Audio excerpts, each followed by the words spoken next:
Keramat Batu Lidah Batu Marmer Syekh Nawawi Banten Monas Pondok Labu. Ada sebuah tempat keramat yang tidak banyak diketahui orang, yakni situs Batu Lidah atau Batu Marmer Syekh Nawawi Banten yang terletak di Pondok Labu, Jakarta Selatan. Jika di Google Map, Anda bisa mencari tempatnya dengan kata kunci, Monas Pondok Labu. Tempatnya sendiri tersembunyi meski lokasinya di pinggir jalan, namun untuk melihatnya harus masuk ke dalam terlebih dahulu untuk menjumpai bangunan yang mirip dengan Monas di Jakarta Pusat, namun bentuknya saja yang mini. Situs Batu Lidah atau Batu Marmer Syekh Nawawi Banten merupakan salah seorang peninggalan wali Allah yang tersembunyi, bernama Syekh Marawani Angin dari Rancailat, Banten. Situs Batu Lidah Monas Pondok Labu atau Batu Marmer Syekh Nawawi Banten terdiri dari bangunan berupa monas dan batu lidah atau Batu Marmer Syekh Nawawi yang menempel di bangunan tersebut, di mana batu lidah atau Batu Marmer Syekh Nawawi ini merupakan peninggalan salah satu wali kutub yang berasal dari Arab Saudi. Ada banyak cerita mereka yang berdoa dengan memegang batu lidah atau batu marmer, doanya lebih dikabulkan, yang tentu saja itu semua atas kehendak Allah semata, karena Allah pun telah menetapkan ada tempat tertentu dan waktu tertentu di mana doa lebih dikabulkan. Hakikatnya tempat tersebut hanyalah wasilah untuk mendekatkan diri kepada Allah. Dalam kacamata spiritual, situs keramat Batu Lidah atau Batu Marmer Syekh Nawawi adalah semacam simbol atau paku bumi yang menjaga negara ini dari berbagai gangguan agar bangsa Indonesia tetap bersatu untuk mewujudkan kemakmuran bersama. Tidak heran, banyak kalangan spiritualis hingga masyarakat awam yang datang ke tempat ini dengan beragam cara, seperti didatangi dalam mimpi agar datang ke situs tersebut atau mendapat informasi dari orang-orang perjalanan. Di Monas Pondok Labu ini juga banyak orang datang silih berganti dengan beragam latar belakang yang berbeda, suku atau agama yang berbeda, dan segala keperluan masalah yang berbeda, semuanya ditampung tanpa terkecuali meski hanya sekedar curhat dan berdiskusi. Ada juga orang yang datang untuk bermeditasi, zikiran, tawasulan di situs tersebut untuk ngalap berkah atau berwasilah agar doanya dikabulkan oleh Allah Subhanahu wa Ta'ala.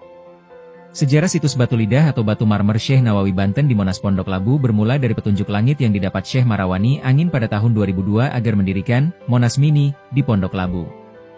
Bahkan di tahun 2016 mantan Wakil Gubernur DKI Jarod Syaiful Hidayat sendiri pernah berucap perihal akan ada Monas Mini di Pondok Labu, padahal bangunan Monas Mini sebenarnya sudah ada di Pondok Labu. Ini artinya, antar ucapan Syekh dan pejabat seperti menyambung, meski tidak banyak yang menyadarinya bahkan oleh pejabat itu sendiri. Link beritanya, https://megapolitan.kompas.com/red/20163/1211413/121.akan.ada.monas.mini.di.pondok.labu. Mungkin banyak yang bertanya-tanya mengapa bangunannya berwujud monas? Hal ini karena Monas sendiri didirikan oleh Bung Karno yang tentulah tidak sembarangan dalam menentukan wujud dari suatu bangunan. Ada banyak hal spiritual dan filosofi di dalamnya. Puncak Monas yang seperti lidah api memiliki filosofi perjuangan rakyat Indonesia melawan penjajahan, dan kini adalah perjuangan dalam rangka mempertahankan kemerdekaan agar tidak tercerai-berai oleh faktor agama, suku, ras dan antar golongan. Bangunan tegak seperti huruf alif memiliki filosofi agar bangsa ini memiliki prinsip yang kuat menegakkan kebenaran, mempertahankan NKRI dan tidak mudah digoyang oleh berbagai musuh atau kepentingan pribadi. Sedangkan cawan bagian bawah penopang Monas mengandung arti semangat bergotong royong untuk membangun Indonesia agar lebih maju. Proses pembuatan Monas Mini Pondok Labu boleh dibilang cukup ajaib karena Haji Tasor dan Ustadz Ari Monas yang diberikan amanah pembangunan, tidak memiliki uang untuk mendirikannya.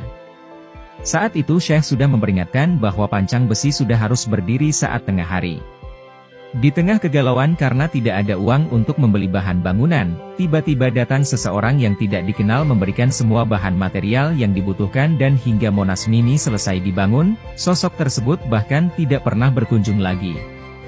Saat selesai membangun Monas barulah Syekh mengabarkan bahwa sosok yang memberikan bahan bangunan itu adalah dirinya dengan wujud yang berbeda.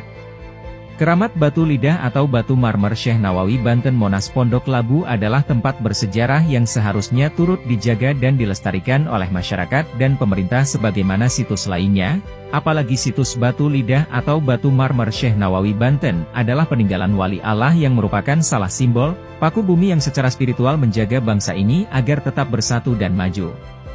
Tanpa doa dari para wali Allah, bangsa ini hampir pasti sudah tercerai-berai sebagaimana negara lain di luar sana. Tanpa doa para wali, akan lebih banyak lagi muncul banyak musibah.